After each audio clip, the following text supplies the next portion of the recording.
আবারও চলে আসলাম সাধারণ একটা রেসিপির সাথে। নমস্কার বন্ধুরা, আপনারা দেখছেন সুব্রত অর্চনার রান্নাঘর। আজ আমাদের রান্নাঘরে হচ্ছে একদম সাধারণ একটা রেসিপি, প্রতিদিন দুপুরে বা রাতে খাওয়ার মতন আলু বেগুন দিয়ে বাটা মাছের পাতলা ঝোল। এটা নতুন কোনো রেসিপি নয়, প্রায় সব বাড়িতেই হয়ে থাকে।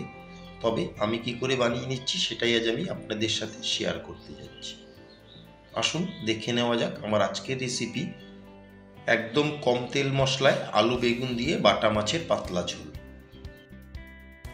এখানে আমি 6 পিস নিয়েছি বাটা মাছ। মাছগুলোকে ভালো মতন কেটে ধুয়ে পরিষ্কার করে নিয়েছি। এখন এতে আমি দিয়ে দেব 1 টেবিল চামচ নুন আর হাফ টেবিল চামচ গুঁড়ো হলুদ দিয়ে প্রত্যেকটা মাছের গায়ে আমি খুব ভালো মতন নুন হলুদকে মাখিয়ে নেব।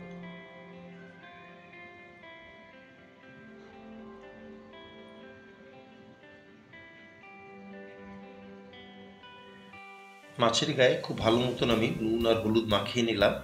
এখন 10 থেকে 15 মিনিটের জন্য আমি মাছগুলোকে রেস্টে রেখে দেব। মাছগুলোকে রেস্টে রেখে দিয়ে আমি এখানে কিছু সবজি নিয়েছি, সবজিগুলোকে কেটে নেব। এখানে একদম শীতকালীন বেগুন একটা নিয়েছি, টমেটো দুটো নিয়েছি, আলু 3টে, কাঁচা লঙ্কা, আর এখানে আমি কিছুটা নিয়েছি ফ্রেশ ধনেপাতা। একে একে সবজিগুলোকে আমি কেটে নেব। এই পাতলা মাছের ঝোলে সবজিগুলোকে কিন্তু একটু বড় বড় কেটে নিলেই বেশি ভালো হয়। বেগুনটাকে আমি কেটে নিলাম, একটু বড় বড় করে আমি বেগুনগুলোকে কেটে নেব। শীতকালের বেগুন খুব তাড়াতাড়ি সেদ্ধ হয়ে যায়, সেই জন্য আমি একটু বড় করেই বেগুনগুলো কেটে নিলাম। এখন কেটে নেওয়া বেগুনগুলোকে আমি একটা বাটিতে জলের মধ্যে ভিজিয়ে রেখে দেব। আলুর উপরে খোসাটা আমি একটা পিলার দিয়ে ছাড়িয়ে নিচ্ছি। আলুটাকে আমি লম্বা লম্বা করে কেটে নেব।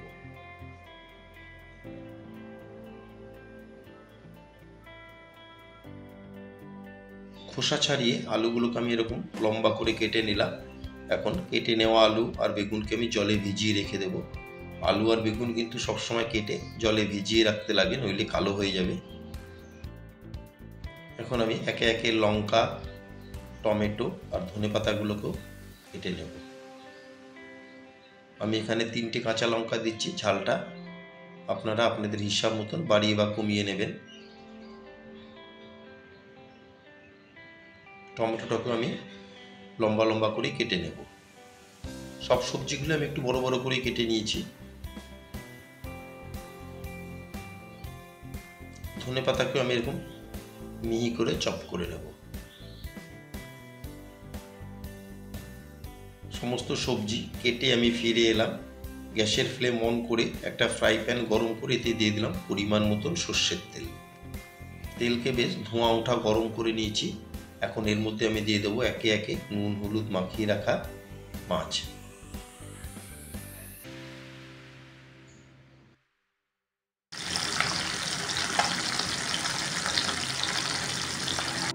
মাছগুলো এক পিঠ আমি ভেজে নিলাম, এখন পাল্টে অপর পিঠটাকেও ভেজে নেব। আর আমার নতুন বন্ধুদের কাছে রিকোয়েস্ট, যারা আমার চ্যানেলটি এখনও সাবস্ক্রাইব করেননি তারা অবশ্যই সাবস্ক্রাইব করে আমার পাশে থাকবেন, আর পাশে থাকা বেল আইকনটি প্রেস করে রাখবেন। যখনই আমি নতুন কোনো ভিডিও আপলোড করব সবার আগে নোটিফিকেশান আপনাদের কাছে পৌঁছে যাবে। মাছগুলোকে আমি একে একে পাল্টে দিলাম। উল্টে পাল্টে দুই পিঠে আমি মাছগুলোকে ভেজে নিয়েছি। এখন ভেজে নেওয়া মাছগুলোকে একটা প্লেটে আমি তুলে নিচ্ছি। ভেজে নেওয়া মাছ তুলে নিয়ে ওই তেলে আমি ফোড়নে দিয়ে দিলাম হাফ টেবিল চামচ সাদা জিরে, আর দিয়ে দেবো 3টে চেরা কাঁচা লঙ্কা। দিয়ে ফোড়নকে আমি 10 থেকে 12 সেকেন্ড একটু নেড়ে চেড়ে ভেজে নেব। 10-12 সেকেন্ড ফোড়নকে আমি ভেজে নিয়ে এর মধ্যে এখন দিয়ে দিচ্ছি কেটে রাখা আলু।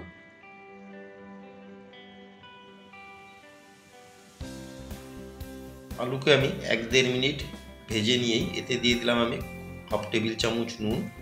দিয়ে খুব ভালো মতন আমি আলুর সাথে নুনকে মিশিয়ে নিয়ে আলুগুলোকে আমি একটু সোনালি রং করে ভেজে নেব। একটু সময় নিয়ে আলুগুলোকে ভেজে নিতে হবে, আলু সেদ্ধ হতে একটু সময় লাগে। নেড়ে চেড়ে 3 থেকে 4 মিনিট আমি আলুগুলোকে ভেজে নিলাম। এখন দিয়ে দিচ্ছি কেটে রাখা বেগুন। দিয়ে বেগুনকেও ভালো মতন আমি আলুর সাথে মিশিয়ে নেব।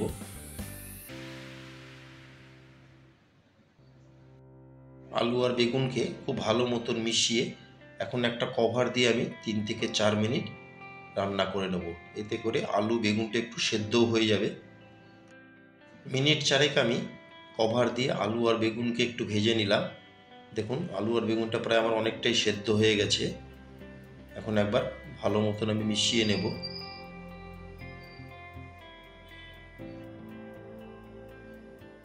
ভালো করে মিশিয়ে এখন আমি এতে দিয়ে দেব কেটে রাখা টমেটো। দিয়ে টমেটোকেও খুব ভালো মতন মিশিয়ে আরও 1.5 থেকে 2 মিনিট আমি একটু রান্না করে নেব।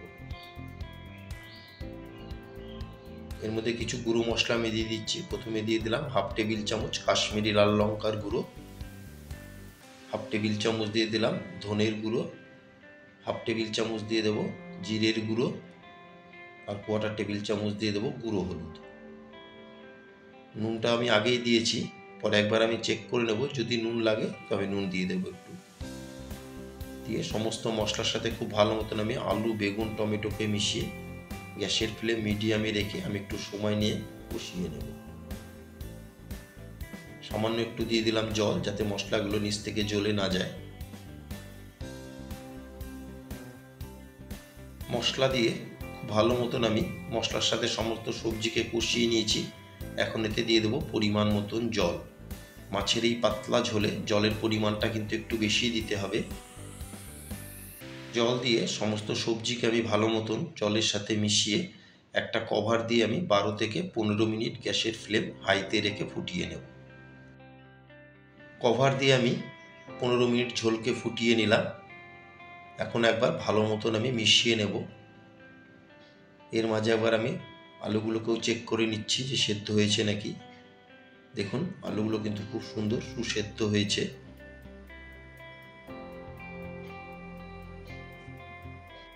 এর মধ্যে আমি দিয়ে দেবো এখন একে একে ভেজে রাখা মাছ। মাছ দিয়ে আমি গ্যাসের ফ্লেম হাইতে রেখে আরও 4 থেকে 5 মিনিট রান্না করে নেব। তাহলেই কিন্তু তৈরি হয়ে যাবে বাটা মাছের ঝোল। আমার আজকের রেসিপি একদম সাদা মাঠা, প্রতিদিন দুপুরে বা রাতে খাওয়ার মতন আলু বেগুন দিয়ে বাটা মাছের পাতলা ঝোলের রেসিপি আপনাদের কেমন লাগলো অবশ্যই একটা কমেন্টের মাধ্যমে জানাবেন। যদি কোনো অংশে ভালো লেগে থাকে একটা লাইক শেয়ার আর ছোট্ট করে একটা কমেন্ট করতে কিন্তু ভুলবেন না। মাছ দিয়ে আরও মিনিট 5 আমি ঝোলের সাথে মাছকে ফুটিয়ে নিলাম। এখন নামানোর আগে আমি দিয়ে দিচ্ছি কিছুটা ফ্রেশ কুচনো ধনেপাতা। দিয়ে আরও 1 থেকে 1.5 মিনিট আমি রান্না করে নেব। তাহলেই কিন্তু তৈরি হয়ে যাবে বাটা মাছের ঝোল।